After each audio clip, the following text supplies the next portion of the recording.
So I love to have a healthy conversations with consulting engineers, not because I am engineers, but generally I found actually the engineers are very innovative. The way they think is totally different, and they are very dynamic personalities. And I think engineers play a very key role in socio-economic transformations, not only for the countries, but for the global challenges what global world is facing. And the topic what I am going to touch today is the infrastructure outlook and the relations with the economic growth.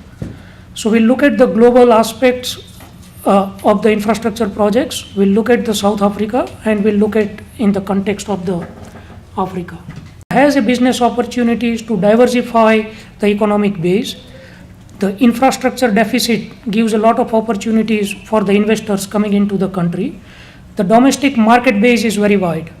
The increase working age populations and the growth of working age populations in Africa is also one of the good attractions for the investors, and fastest growing lower middle class economic vibes in the country. So I know actually engineers don't like qualitative stuffs, they want to look at the quantitative stuffs. So we'll look at all these qualitative comments in line with the quantitative aspects. So as I said, actually we'll start with the global overview. So if you look at it in terms of the global infrastructure spend, world spend around 14% of the GDP in capital projects every year. That is 14% of GDP is $9.6 trillion. And there are three types of infrastructure space. It could be economic infrastructure, it could be industrial infrastructure, or it could be social infrastructure. My presentations here or the data here is more focused on the economic infrastructure. So out of this 14% of GDP, 3.8% of world GDP goes to the economic infrastructure. Around 5% goes to the social infrastructure, and 5 to 6% goes to the industrial infrastructure. So the potential for capital infrastructure projects every year is $3.3 trillion a year. So if you look at infrastructure spending in Africa, and this is a 30 years view. So this is last 15 years, 2000 to 2015, and this one is 2015 to 2030. Globally in last 15 years, on the economic infrastructure spend, there was an investment of around $31 trillion. Now this space is changing to around $50 trillion space. But the interesting space is to look at is Africa. So if you look at it here, in terms of developed Asia or Western Europe, you don't see much changes or there is a reductions. Even in the United States or to look at it, United States and Canada also there is no change. But if you look at the Africa and India, it's almost double in coming 15 years.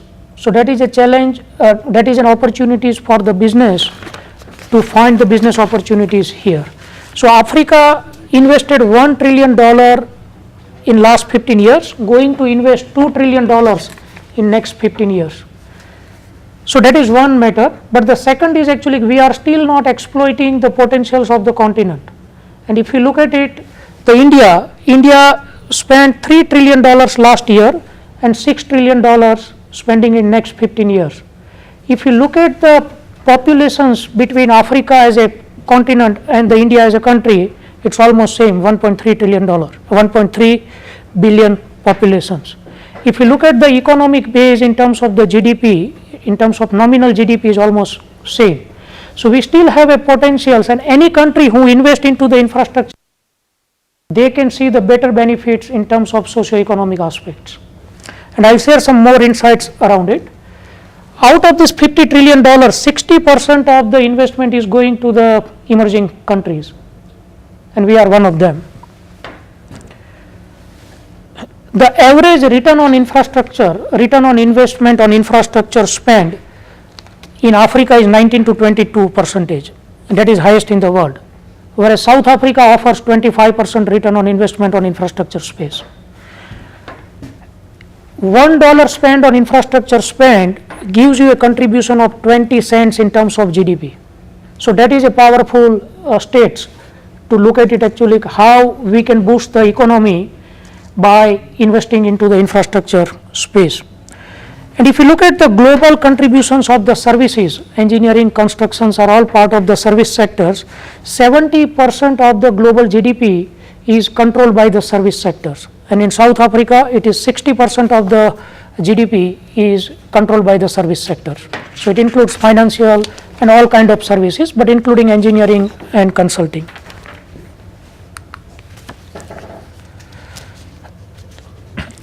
So global GDP is in real terms it is $78 trillion, and in PPP terms it's $126 trillion. 50% of global GDP in real terms is controlled by 5 countries. America controls 25%, China controls 15%, Japan, Germany and UK. So these 5 countries controls around 51% of the economies. If we look at it actually in terms of real GDP growth for last 5 years actual versus the 5 years forecasted here, emerging and the developing Asia is doing around 6 to 7% of the GDP growth, cumulative GDP growth. If you look at us as a sub-Saharan Africa, we are not bad. So if you look at it actually our growth it was lower in 2015-2016, but going forward actually as a SSA our growth would be 4%, and that is the second highest. So SSA would be the second highest growing region in the world by 2020 after developing Asia. 11 African economies will be amongst the world top 20 fastest growing economies in the world, and 10 SSA economies will record average GDP growth in exceed of 6%.